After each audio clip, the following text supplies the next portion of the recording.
Saudações, sejam muito bem-vindos ao nosso e vosso podcast No Que Tange. Eu sou Guimarães Silva, sou advogado e tenho enorme prazer de conduzir esta viagem pela ciência jurídica, pela ciência do direito, que hoje iniciará um ciclo de episódios especiais dedicado à apresentação da nova Lei Geral do Trabalho. Este é um episódio que vai ser desenvolvido, vai ser transmitido em parceria com o Ministério da Administração Pública, Trabalho e Segurança Social, e traremos para ouvir ao longo de 5 episódios 5 profissionais de renome que tiveram participação, integraram o grupo técnico de alteração da Lei Geral do Trabalho e por isso terão toda a competência para transmitir as soluções que foram definidas para o novo regime jurídico do trabalho em Angola. Fique atento à nossa transmissão, são 5 episódios, todos interessantes, todos com pessoas de bagagem carregada, de conhecimentos técnicos jurídicos ligados às matérias abordadas na Lei Geral do Trabalho. Hoje, como convidado, temos o Dr. Gabriel Capingala. Seja muito bem-vindo, doutor. Obrigado, Dr. Guimarães. Está bem disposto, doutor? Sempre bem disposto para trabalhar essas matérias de direito do trabalho que muito nos agradam. Né? Dr. Capingala integrou o grupo técnico de alteração da Lei Geral do Trabalho. Foi um trabalho difícil de se fazer? Sim, trabalhos estruturantes assim que tocam a vida da população diretamente, designadamente ainda a atividade econômica, né, que é uma área muito sensível da vivência comunitária, estão sempre dotados de alguma dificuldade. No entanto, são dificuldades superáveis, as dificuldades existem mesmo para serem enfrentadas. Nota-se pelo seu sorriso que, apesar da dificuldade, foi um trabalho divertido, né, de se fazer. Não é? Sim, foi um trabalho divertido e a diversão vê-se pelo resultado alcançado, por causa sobretudo porque houve um consenso alargado nessas matérias, né? E quando se encontra consenso em matérias que pressupõem posições completamente diferentes, que têm pontos de partida completamente diferentes e polarizados, então é difícil não dar aqui uma nota de diversão. O doutor Capingala, prefere que ele chame Capingala ou Gabriel? Tenho alguma preferência por Mbiling. Mbiling, é o nome do meio. Doutor Mbiling veio hoje para falar-nos dos direitos de personalidade na Lei Geral do Trabalho, na nova Lei Geral do Trabalho. Começará por falar o que são direitos de personalidade, depois vai discorrer sobre aonde é que estão consagrados os direitos de personalidade na nova Lei Geral do Trabalho, qual é o alcance que têm os direitos de personalidade consagrados na nova Lei Geral do Trabalho, e nós preparamos um conjunto de questões para ajudar, no fundo, o desenvolvimento que o Dr. Mbiling decidiu fazer, não é? Vamos ajudar a conduzir com questões. E a primeira questão que lhe vamos fazer técnica, ligado a esse assunto, não faremos agora, faremos daqui a mais um bocadinho. Queríamos, antes disso, saber um pouquinho mais sobre os trabalhos que fez nesse grupo técnico. Existiu, no que toca ao trabalho ligado ao direito de personalidade, questões que foram controversas, que suscitaram um bocadinho mais de discussão à volta dos técnicos? Na generalidade, a matéria foi recebida com alguma pacificação. Todavia, como estas matérias pressupõem aqui 2 posições jurídicas completamente antagônicas, a do trabalhador e a do empregador, houve um ponto que podemos aqui destacar que diz respeito aos meios de vigilância à distância. Uhum.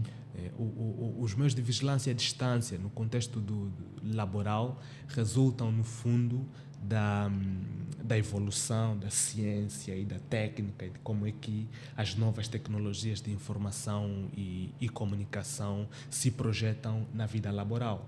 A pergunta que se coloca, a pergunta de partida é saber se a entidade empregadora tem no exercício dos seus poderes de direção e de controle e de organização até da atividade laboral, se tem legitimidade para instalar um meio de vigilância à distância, e queremos aqui falar, por exemplo, de câmaras de videovigilância, sistemas de GPS instalados em viaturas, sensores que dão conta, por exemplo, de quando é que o trabalhador está sentado, de quando é que está conectado a um computador ou não, mecanismos de identificação como os códigos de barra, que se dizem RFID, né? No fundo, saber se pode utilizar esses meios no local de trabalho para controlar a atividade desenvolvida pelo trabalhador. E a conclusão a que se chegou, qual foi, doutor?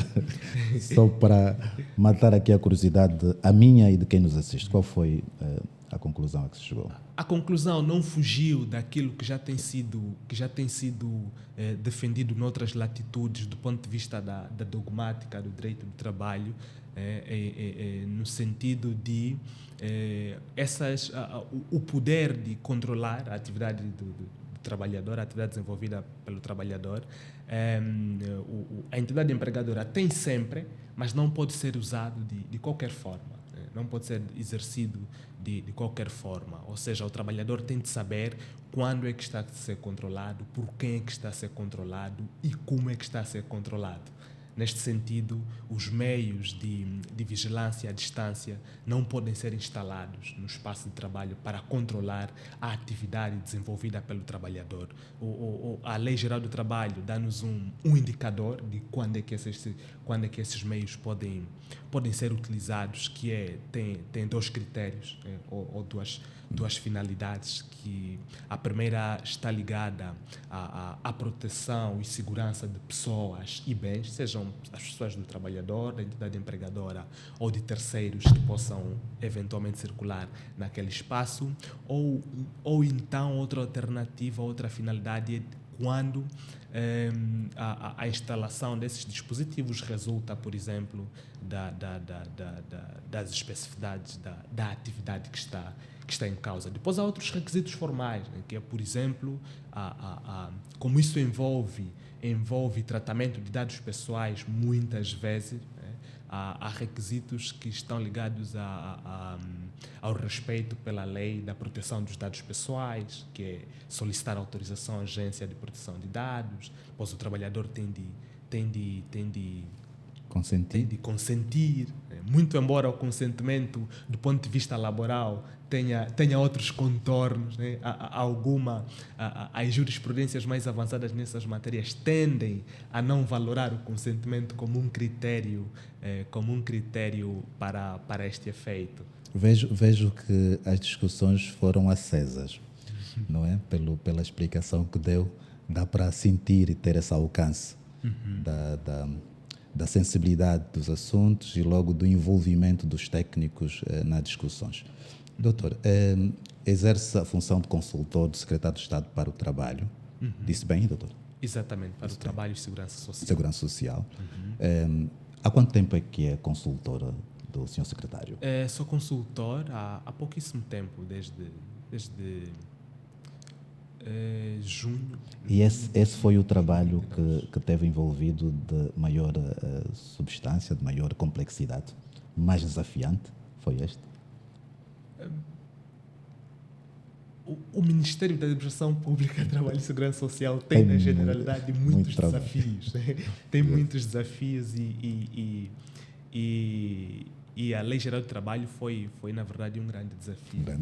Que esteve neste... Durante o trabalho que fez, deparou-se com alguma situação inusitada entre os técnicos que levaram a ter assim alguma referência engraçada? Uma referência engraçada? Penso que não. Penso que não. Uma pergunta que foi feita por um internauta que acabou tendo já aqui uma resposta sua é a seguinte: o empregador que instalar secretamente uma câmara de videovigilância num dos compartimentos do posto de trabalho com o objetivo de reunir provas de furto e surpreender o trabalhador em intimidade no cômodo, viola algum direito de personalidade consagrado na LGT? Se tornar acessível aos trabalhadores da empresa?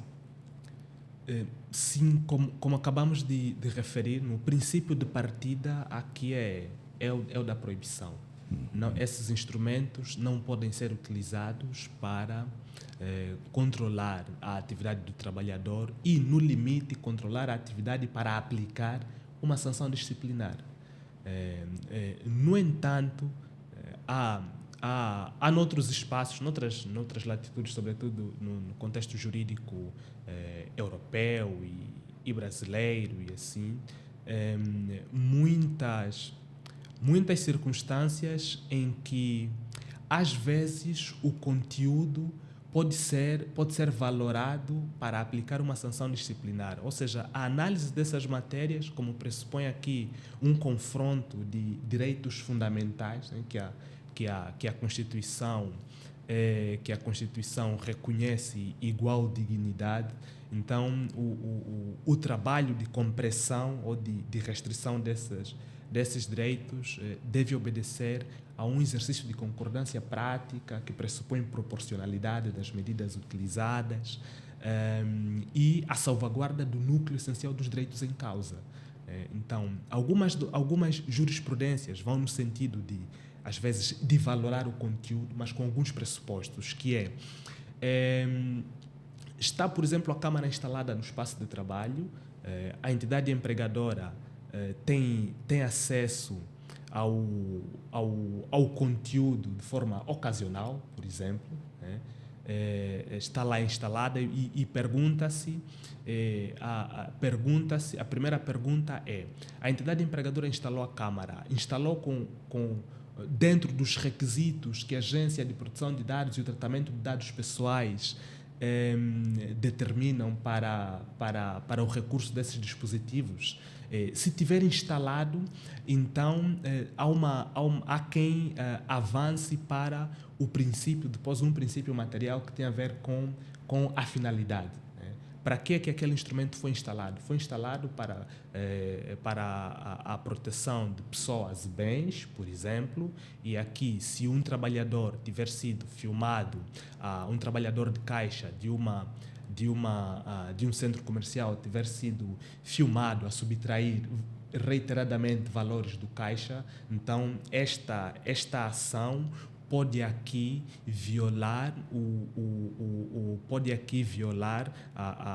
a proteção de um bem da entidade empregadora que está no fundo ligado à organização da atividade, e nesta medida viola este princípio. Há aqui uma conformidade entre o princípio da finalidade e a ação do trabalhador. Havendo essa conformidade, então lança-se mão desse dispositivo. Depois, a outra tem que ver com uma circunstância em que a entidade empregadora não instalou o dispositivo sem ter em conta os requisitos formais e materiais, né, de que o tratamento de dados pessoais fazem depender, no fundo, a instalação desses dispositivos. Aqui a ilicitude é absoluta, não pode lançar mão desta prova, que inclusive nos pode ainda levar a outras considerações, que é da relevância jurídico-processual das provas obtidas ilicitamente. Então, penso eu que está observada a resposta que o nosso caríssimo internauta desejava ter. Se não estiver, escreva-nos e reformule ou traga-nos mais elementos para ser respondidas em outras edições do nosso podcast no que tange. Doutor, vamos entrar então agora para as questões técnicas da nossa conversa. Eu ia lhe pedir que começasse por esclarecer a quem nos assiste o que são direitos de personalidade, onde é que estão consagrados, quais e onde estão consagrados na nova Lei Geral do Trabalho. Ok. Então, os direitos de personalidade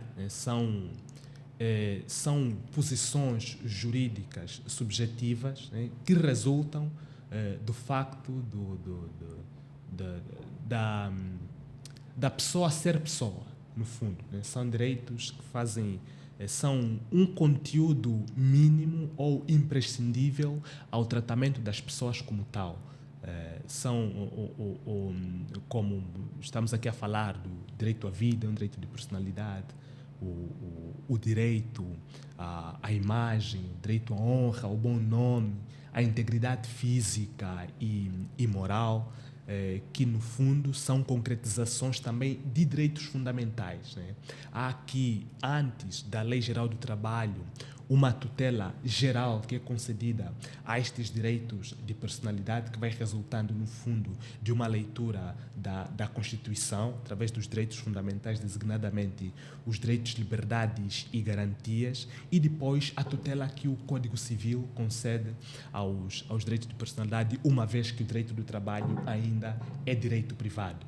Isso aqui poderia nos levar a responder também uma questão que pode legitimamente ser questionada por quem pode ser levantada por quem nos está a acompanhar, no sentido de dizer, de querer saber se antes da Lei Geral do Trabalho prever esse catálogo de direitos de personalidade que tem aí, se não se podia lançar mão da mesma tutela aos trabalhadores, ou seja, como é que estava antes. Nós temos direito do trabalho, pelo menos desde 1981,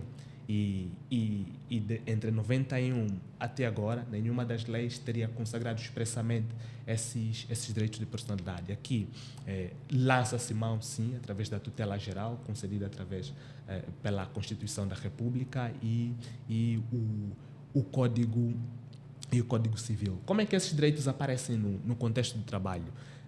No contexto do trabalho, aparece a concretização dos direitos de personalidade, sobretudo por causa das noções de segurança no emprego. No momento posterior à consolidação dogmática, assim, do direito de trabalho, aí, depois da Primeira Guerra Mundial e com maior densidade depois da Segunda Guerra Mundial, a ideia de segurança no emprego começa a ganhar outras extensões. Ao invés de ser só, por exemplo, um trabalho visto do ponto de vista temporal, que é seguro no emprego, ter um contrato de trabalho por tempo indeterminado, começam a aparecer outras noções como a de qualidade de vida, seja vida profissional e vida pessoal, ou até que ponto é que o trabalhador tem direito a uma vida pessoal mesmo no espaço de trabalho. Quase todo mundo passa a maior parte do tempo no espaço de trabalho. São pelo menos 8 horas por dia durante 35 anos da vida de vida ativa. Então, o contrato de trabalho, o princípio aqui é de que o contrato de trabalho não pode ser um instrumento de aniquilação da pessoalidade. Antes do trabalhador, ou antes da entidade empregadora, há uma pessoa a quem a Constituição e a lei civil reconhecem posições jurídicas subjetivas que não devem ser afastadas em circunstância alguma ou sem mais pelo contrato de trabalho. Doutor, falta a dizer-nos então quais são os direitos de personalidade que expressamente a nova Lei Geral do Trabalho consagra e onde é que cada das pessoas que for consultar a lei irá encontrá-los. Sim, para a nova Lei Geral do Trabalho, aqui os direitos consagrados estão nos artigos 21 e seguintes. Temos como direitos de personalidade, por exemplo, o direito à liberdade de expressão, o direito à integridade física e moral, direito à intimidade da vida privada. Depois há aqui o direito à proteção de dados, aparecem regras específicas sobre a realização de testes e exames, e depois há um direito que aparece mais aí por artigo 26, 27, que é o da inviolabilidade das correspondências e mensagens. São esses os direitos que temos na nova Lei Geral do Trabalho, o que não significa que não possamos recorrer ao Código Civil, sobretudo por causa daquela cláusula geral de personalidade, né? Da cláusula geral de personalidade que, como dizem os avançados nestas matérias, é uma cláusula jurisgênica, né? Capaz de contemplar mais outros direitos que venham a existir por força do avanço da ciência, da técnica, e das questões sociais. Os traços característicos de cada um desses direitos, quais seriam? Resumidamente, sem dizer todos, não é? Resumidamente, diríamos que, com exceção da liberdade de expressão e da integridade física e moral, os direitos de personalidade consagrados têm um traço fundamental, que estão ligados à proteção da privacidade dos trabalhadores, sobretudo, né? Proteção da privacidade do trabalhador, que é o bem jurídico que está aqui em causa.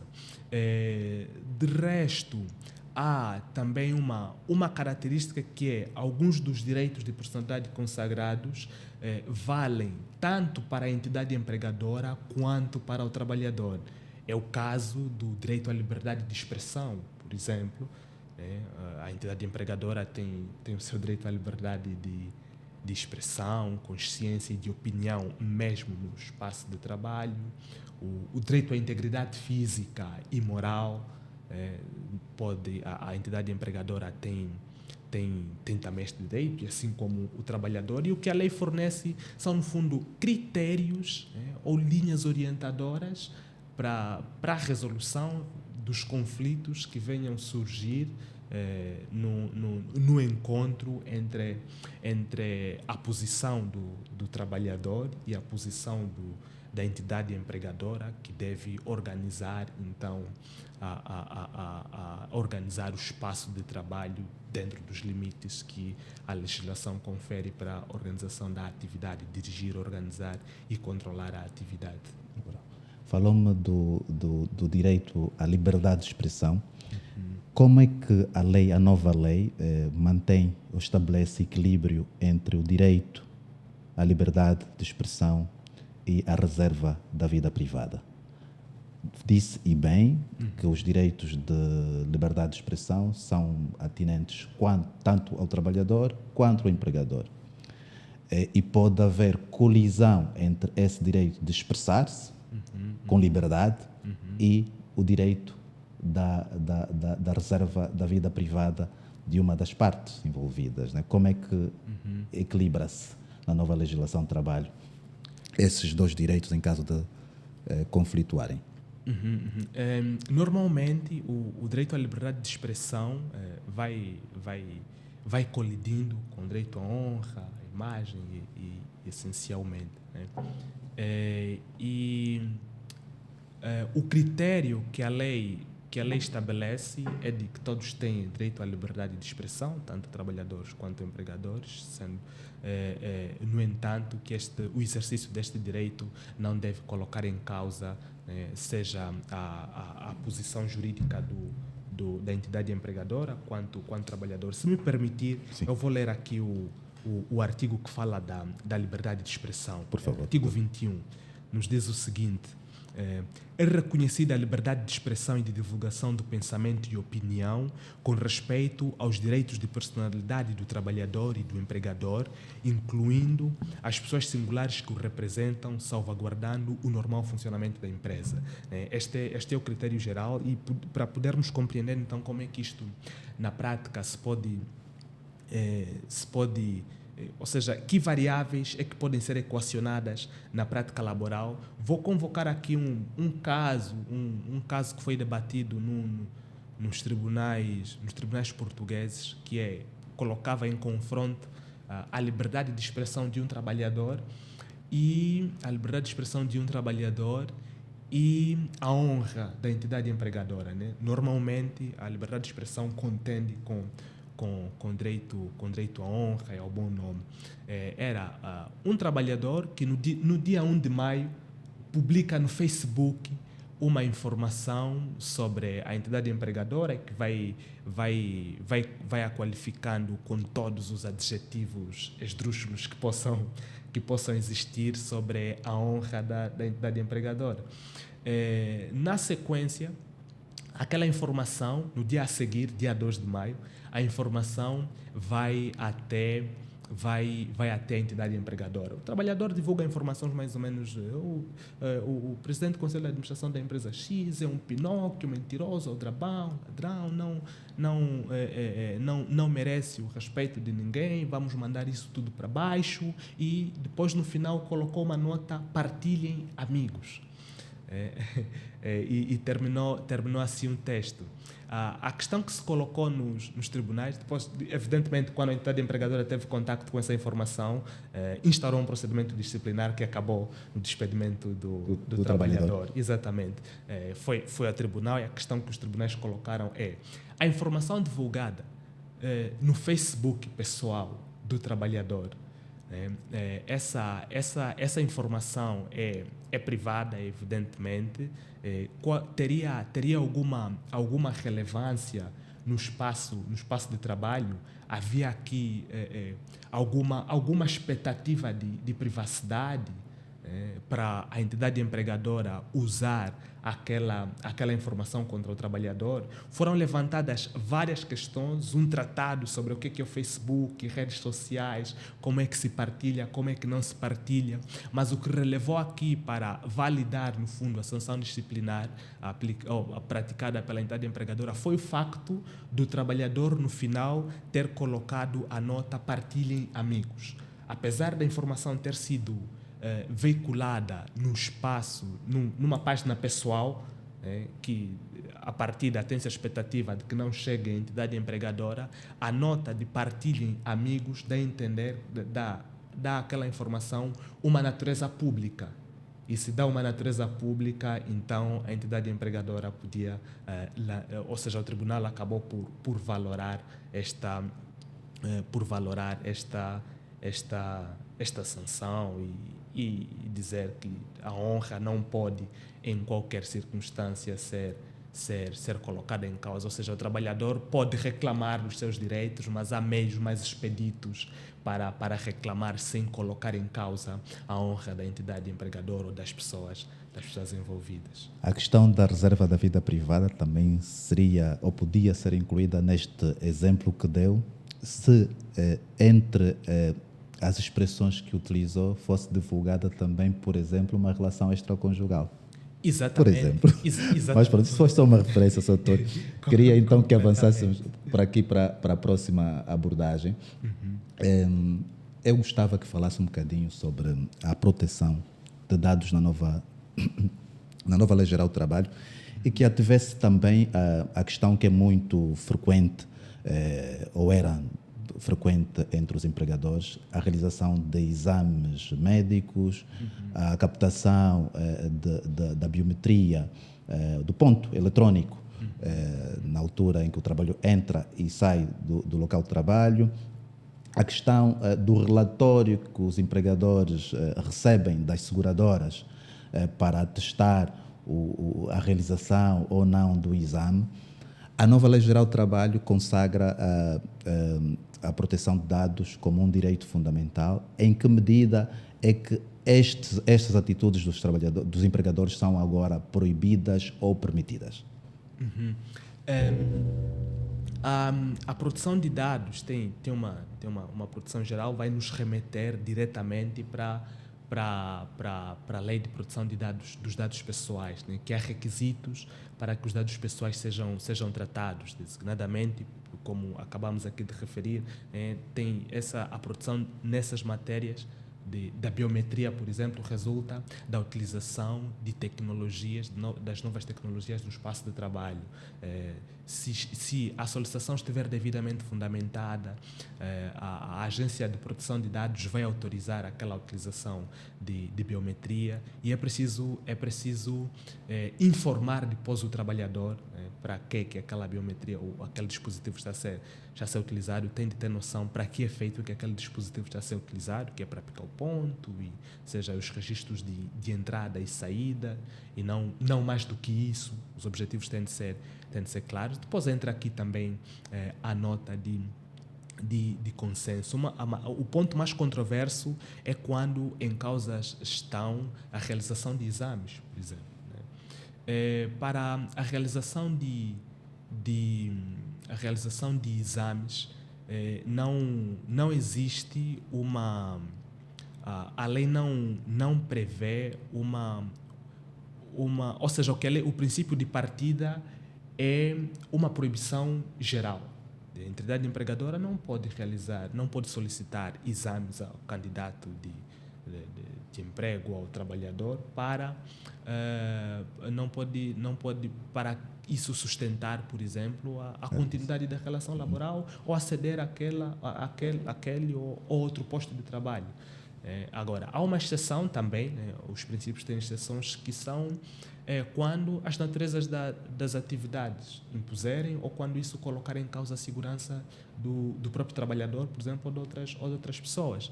É o caso das práticas desportivas. Os praticantes desportivos têm de ser submetidos a testes para comprovar, né, a aptidão física para exercer aquela atividade.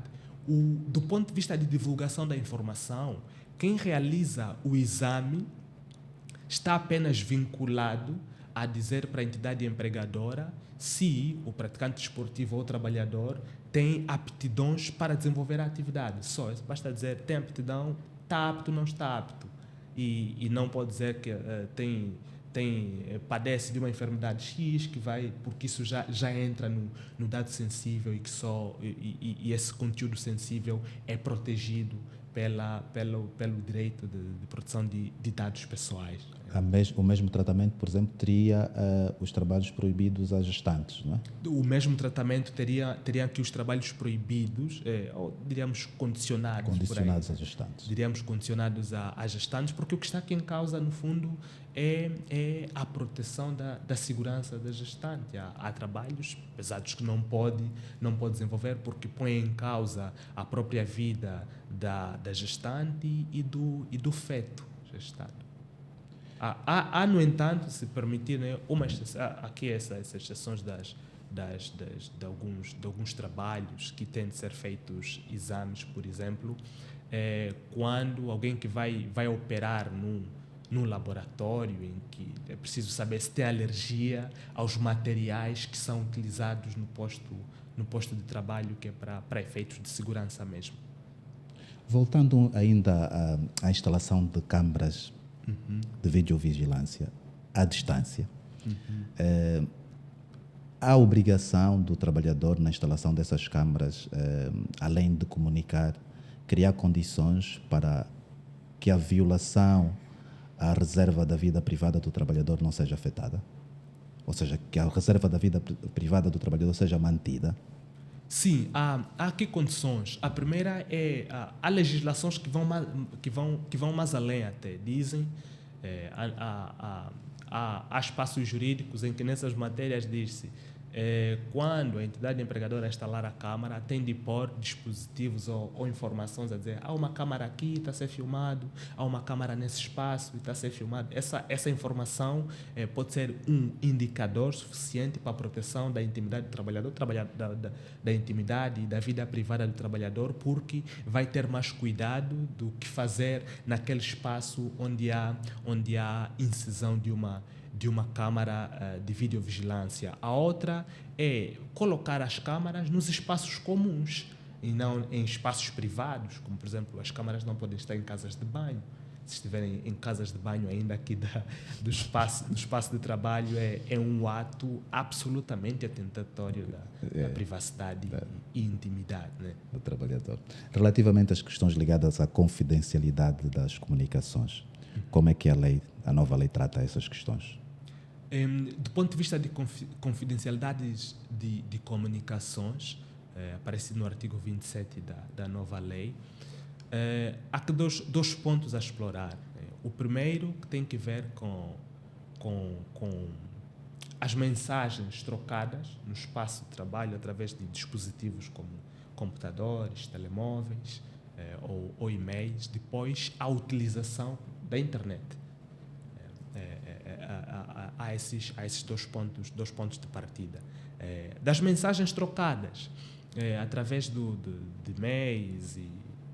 mails ou dispositivos que sejam fornecidos mesmo pela entidade empregadora, o princípio é quando é que existe uma expectativa de confidencialidade da informação. Esse é o ponto de partida. Se for um e-mail corporativo coletivo, um e-mail em que estejam inseridos mais 2, 4 outras pessoas, a informação que circula neste e-mail não goza, no fundo, da proteção geral da confidencialidade da mensagem trocada, porque quando alguém enviar a informação, tem também a informação de que aquele conteúdo vai ser acedido por mais do que uma pessoa. E, além de ser mais do que uma pessoa, mais do que o destinatário da mensagem. Então, aqui, ainda que a entidade empregadora tenha acesso a esta informação, não poderá não ser responsabilizada, porque não há aqui uma expectativa de confidencialidade na mensagem. Questão diferente já será se a entidade empregadora, por exemplo, monitorizar um telemóvel que foi atribuído a um trabalhador para fazer comunicação, para uso pessoal e fazer as comunicações da empresa. Nesse caso, aqui, o acesso às mensagens tem de ser consentido pelo trabalhador. E, se não for consentido, poderemos estar a sondar o terreno da violação da correspondência e da intimidade e privacidade, sobretudo. Depois, a outra parte da questão que tem que ver com a utilização da internet, o ponto de partida é saber se a entidade empregadora pode estabelecer regras de utilização da internet. O poder de organização confere à entidade empregadora este poder, sim, esta faculdade de estabelecer regras de como é que a internet deve ser utilizada, sobretudo porque, às vezes, o uso desregulado da internet pode levar a distrações que sacrificam, às vezes, a produtividade. Pessoas que, ao invés de estarem a trabalhar, ou seja, no tempo e horário de trabalho, quando têm determinados entregáveis, perde tempo, por exemplo, a ver uma novela, a ver uma série. Então, a entidade empregadora pode estabelecer aqui alguns limites para acesso a determinados sites ou mesmo acortes, né, acortes da utilização da internet. A questão que pode aqui acontecer é quando, por exemplo, a entidade empregadora estabelece essas regras e o trabalhador não cumpre. De repente, o trabalhador não cumpre as regras, a entidade empregadora entra em contato com uma informação privada. Aqui, depois, as posições vão divagando entre não pode ser responsabilizada a entidade empregadora ou pode ser responsabilizada, a depender se havia aqui uma expectativa de confidencialidade que pode ser medida pela determinação do conteúdo. Normalmente, o conteúdo pessoal ou privado pode ser determinado, dizer, ok, coloca aqui uma informação, dizer, não, essa é mensagem privada, então não pode ser aberta e mais ou menos nestes termos. O uso de inteligência artificial no monitoramento das mensagens trocadas no ambiente de trabalho pelo empregador ligado ao trabalho e as mensagens privadas também. Existe uma abordagem específica que a lei faz sobre essa matéria ou é geral? A abordagem específica aqui, o uso de inteligência artificial para monitorar vai nos desafiar a mobilizar tanto a proteção da confidencialidade das mensagens quanto as regras de utilização de meios de vigilância à distância. Esse monitoramento através da inteligência artificial tem de ser autorizado primeiro tem de seguir as regras de tratamento de dados pessoais e tem de ser só naqueles requisitos materiais que é de proteção e segurança de pessoas e bens ou imposição, no fundo, que possa resultar da atividade em causa. Doutor, eu acho que a este ponto íamos fazer aqui um passeio para os artigos da lei, atendendo até o fim, não é? O fim deste episódio, que é uma apresentação da Lei Geral do Trabalho. Eu gostava que fizesse um passeio pelos articulados que na nova lei consagram os direitos de personalidade e voltasse a nos lembrar quais são esses direitos, né, de personalidade que são consagrados na lei. E depois disso eu tinha uma questão aqui para lhe fazer, né, mas antes gostava que fizesse este passeio ali na nova lei geral. Não sei se tem aí a sua mão, não é? Tenho sim. Para garantirmos que o propósito da apresentação da lei seja cumprido. Exatamente, que é necessário. Temos sim aqui os artigos que aparecem a partir do artigo 21 da nova Lei Geral do Trabalho. Qual é a epígrafe deste artigo? A epígrafe estão inseridos desde já na secção 2ª do capítulo 2º, que é a epígrafe de direitos de personalidade, e a epígrafe do artigo 21 é liberdade de expressão e de opinião. Depois, não sei se... Não precisa, é só dizer quais são as epígrafes de cada artigo. Depois o artigo 22 nos fala da integridade física e moral, o artigo 23 da reserva da intimidade da vida privada, o artigo 24 da proteção de dados pessoais, o artigo 25 das regras sobre testes e exames médicos, o artigo 26 fala-nos dos meios de vigilância à distância e o artigo 27 da confidencialidade de mensagens e de acesso à informação. São estes os direitos de personalidade que a lei prevê. Deixar aqui a nota também que os direitos de personalidade não se resumem só nestes que estão aqui, podem aparecer, a vida pode nos colocar diante de situações que convoquem a mediação de direitos de personalidade que não estão aqui, e nestas circunstâncias teremos então de recorrer ao Código Civil, que é lá uma cláusula geral de personalidade através da qual se podem criar outros direitos de personalidade. Que implicações é que o empregador que viola esses direitos tem? Podemos aqui estabelecer uma implicação de três tipos de responsabilidade. Sim.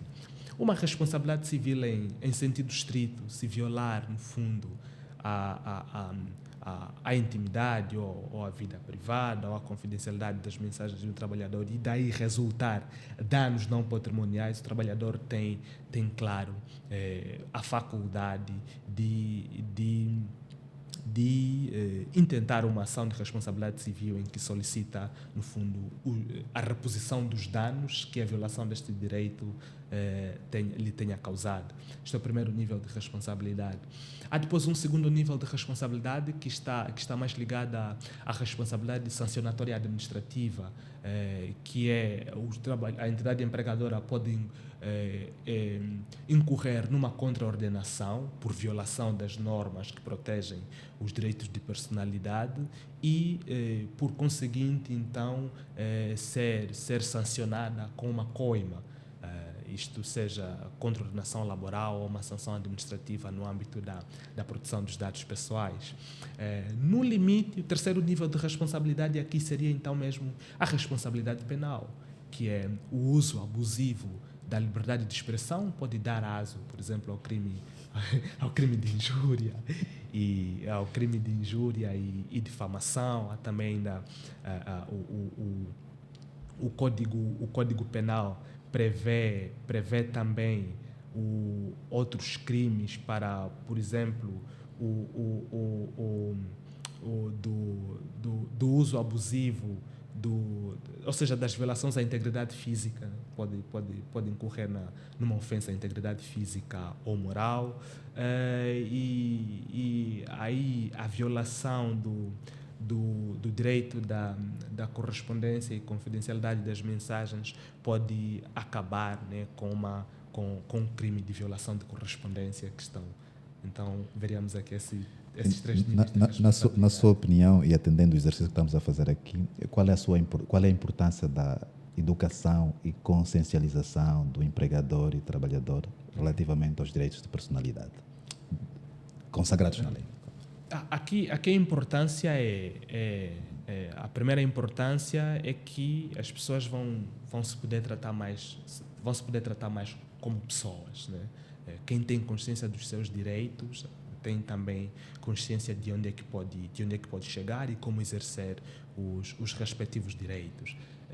Uma segunda importância que podíamos aqui apontar está relacionada com a prevenção de conflitos, né? Quem tem noção de que, por exemplo, ofender uma pessoa ou dizer adjetivos desagradáveis pode levar à ofensa da honra daquela pessoa, vai prevenir conflitos, né? Temos aqui esse nível de importância. Houve, durante as discussões, a identificação de algum setor onde a discussão dos direitos de personalidade seria mais desafiante? Algum setor específico, ou não se chegou a olhar para isso ao longo das discussões? Setor como tal, não. Mas podem existir atividades ou ações no âmbito das tecnologias, né?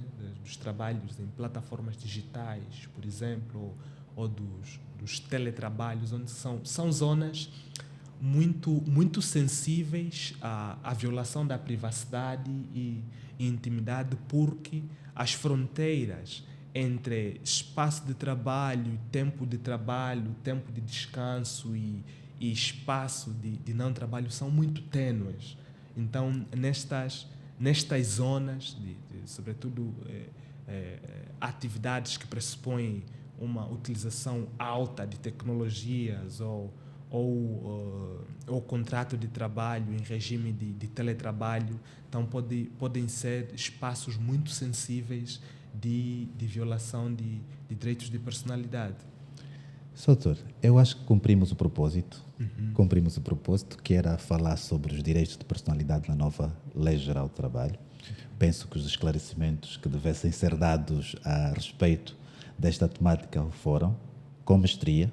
Parabéns, doutor, pelo modo como andou entre as matérias e como respondeu às questões que foram colocadas. Como eu disse, a SIC nos acompanhou. Saber Jurídico de Qualidade encontra sempre aqui no nosso e vosso podcast no que tange. Hoje não fugiu a regra.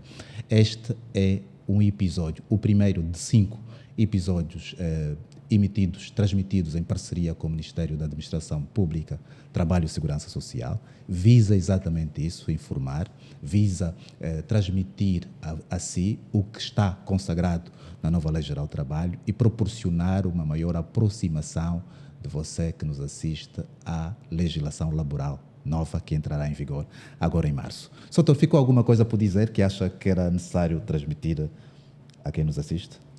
É ir prestando atenção às informações que vão sendo divulgadas, porque nos próximos tempos o Ministério da Administração Pública, Trabalho e Segurança Social vai desenvolver uma série de seminários de capacitação sobre o conteúdo da nova Lei Geral do Trabalho. Então, é ir ficando atento aos dispositivos de comunicação do setor. Exatamente, e aproveita então, ali onde surgirem dúvidas, clique no nosso canal do YouTube para tirá-las, né? Porque, como disse no início, na abertura deste episódio, todas as pessoas que durante essa edição especial serão assentar no lugar onde está o doutor sentado são pessoas que integraram o grupo técnico de revisão da nova Lei Geral do Trabalho e por isso têm um conhecimento profundo sobre a legislação e logo têm capacidade técnica para tecerem esclarecimentos sobre qualquer questão que nela esteja. Muito obrigado pela atenção da sua audiência e até à próxima. Obrigado.